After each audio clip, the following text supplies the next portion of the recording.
தேர்தலில் களம் இறங்குவாரா ஓபிஎஸ்? அதிர்ச்சியில் எடப்பாடி பழனிசாமி தரப்பு. நம்ம போடக்கூடிய வீடியோக்கள் உங்களுக்கு பிடிச்சிருக்கு அப்படின்னா ஒரு லைக் பண்றதுக்கு மட்டும் மறந்துடாதீங்க.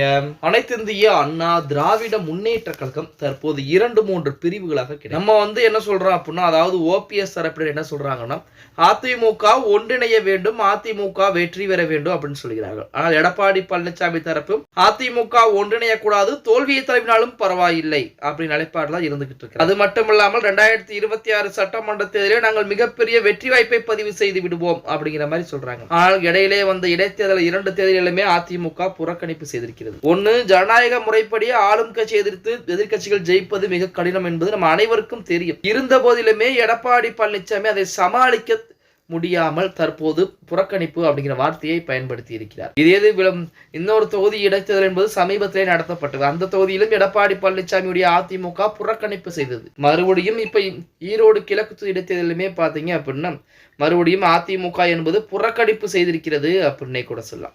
இந்த அதிமுகவிற்கு அதாவது புறக்கணிப்பு செய்வது மிக முக்கியமானது கிடையாது. ஆனால் 2026 சட்டமன்ற தேர்தலிலே தமிழக மக்கள் அதிமுகவின் மீது மிகப்பெரிய வெறுப்புணவை கக்க ஆரம்பிச்சிருவாங்க. அதன் காரணமாக அந்த ஈரோடு கிழக்கு தொகுதியிலே ஓபிஎஸ் தரப்பினர் போட்டியிடலாமா அப்படிங்கிற ஆலோசனை என்பது மிக தீவிரமாக போய்கொண்டிருக்கிறது.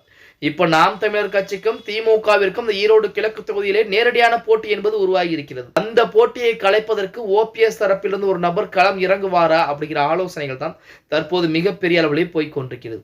அதிலே தொண்டர்கள் உரிமை மீட்பு குழுவின் சார்பாக முக்கியமான ஒரு நபர் நான் போட்டியிடுகிறேன் அந்த தொகுதியிலே அப்படின்னு சொல்லி போட்டியிடுவதற்கு முன் வந்திருப்பதாகவும், ஆனால் ஓபிஎஸ் அவர்கள் பாஜகவுடைய கூட்டணியிலே நாம் இருக்கிறோம், பாஜகவுடைய நிலைப்பாட்டை பார்த்துவிட்டு அவர்களுடன் கலந்து ஆலோசித்து பேசிவிட்டு அதற்கு அடுத்தபடியாக நாம் முடிவுகளை எடுத்துக் கொள்ளலாம் அப்படிங்கிற நிலைப்பாட்டுக்கு ஓபிஎஸ் அவர்கள் வந்திருப்பதாக செய்திகள் என்பது வெளியாகி கொண்டிருக்கிறது. அது மட்டுமல்லாமல் அதிமுக எடப்பாடி பழனிசாமி இந்த முறை இந்த ஈரோடு கிழக்கு தொகுதி இடத்திலே தோல்வியை தழுவினால் 12வது தோல்வியாக பதிவு செய்யப்பட்டுவிடும்.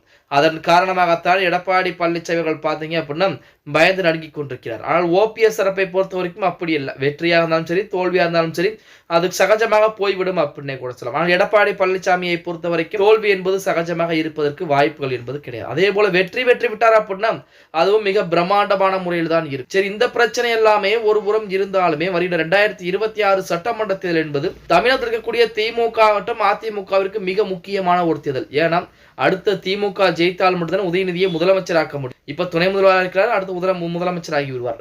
ஆனால் அதிமுக அந்த அதிமுகவும் 2026 சட்டமன்ற தேர்தலில் ஜெயித்தாக வேண்டும். தோல்வியை தழுவினால் எடப்பாடி பழனிசாமியுடைய அரசியல் வாழ்க்கை மிகப்பெரிய ஒரு ஆபத்தான நிலைமையில் தள்ளப்பட்டு விடும் அப்படிங்கிற எந்த மாற்று கருத்தும் கிடையாது. ஓகே गाइस, வீடியோ பிடிச்சிருந்தா மறக்காம ஒரு லைக் பண்ணி விட்டுருங்க.